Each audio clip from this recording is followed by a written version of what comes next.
Je me prépare déjà psychologiquement, physiquement à m'énerver, à beaucoup parler, à beaucoup critiquer. Donc tu peux très vite perdre ta salive.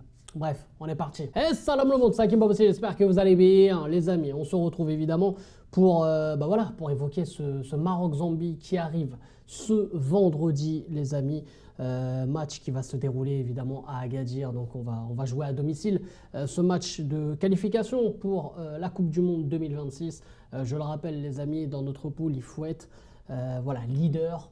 Avec tout ce qui s'est passé évidemment, avec les forfaits, etc. Bon, vous savez mieux que moi maintenant. Avec l'Érythrée qui, du coup, a fait forfait. Donc maintenant, on n'est plus dans une poule de 6, mais une poule de 5. Et avant, c'était les deux premiers qui passaient. Là, maintenant, ça va être que le premier.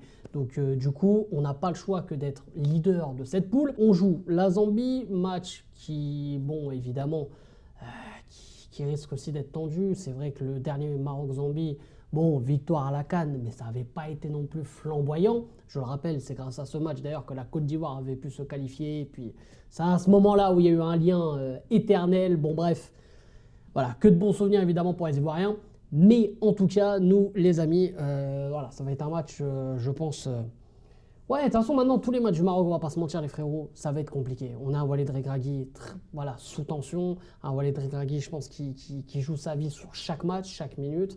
Voilà, maintenant, il n'a plus de carte joker. Il l'a cramé, même voire plus que cramé, lors de la dernière Coupe d'Afrique. Maintenant, il va falloir qu'il nous donne des réponses et qu'il nous rende des comptes. Parce que, voilà, en termes de jeu, on n'a rien eu de plus depuis.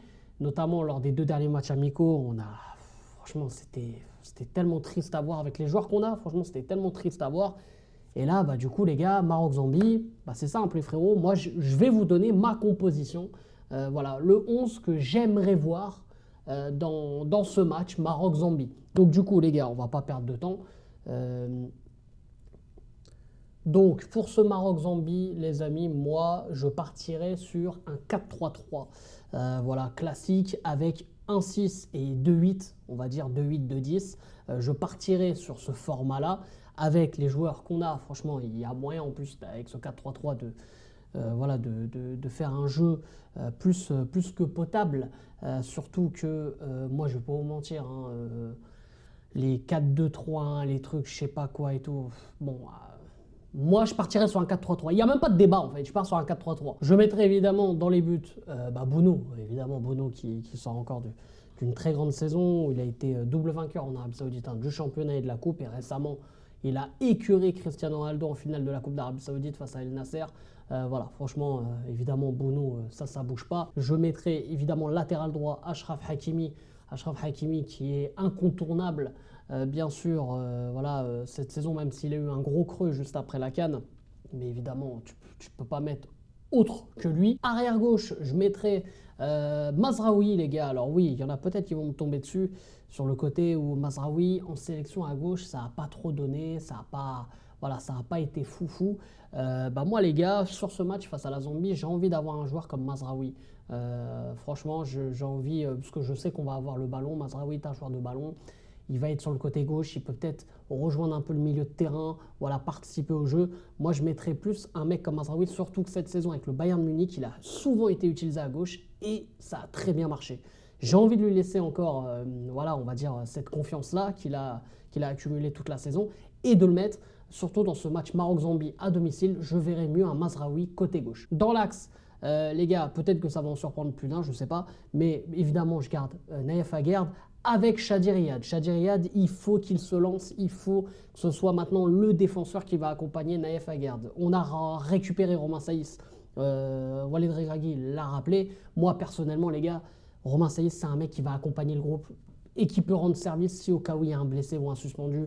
Voilà, mais Romain Saïs, il ne faut plus compter sur lui en tant que titulaire, les mecs. Pour moi, Romain Saïs n'est plus un titulaire.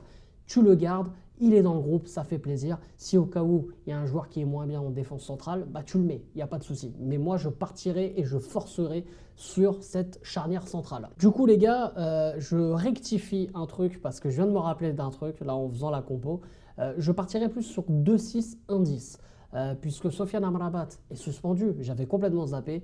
Donc évidemment, Sofiane Amrabat suspendu, tu ne peux pas le faire jouer. Je mettrai, les gars, Là c'est vraiment, il y en a certains qui vont me critiquer ou quoi, mais j'ai envie de enfin donner confiance à El Azzouzi qui a fait une très très bonne saison avec Bologne. Je pense dans ce match à domicile, sur un bon terrain et tout, ça va le mettre dans de bonnes conditions.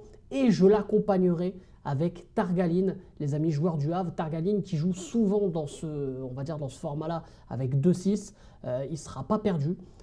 Targaline, c'est un joueur aussi qui peut aller vite vers l'avant, mais qui fait un peu le box-to-box, mais qui joue énormément devant la défense, accompagné d'un autre joueur. Donc moi, personnellement, je tenterai voilà, un coup de poker.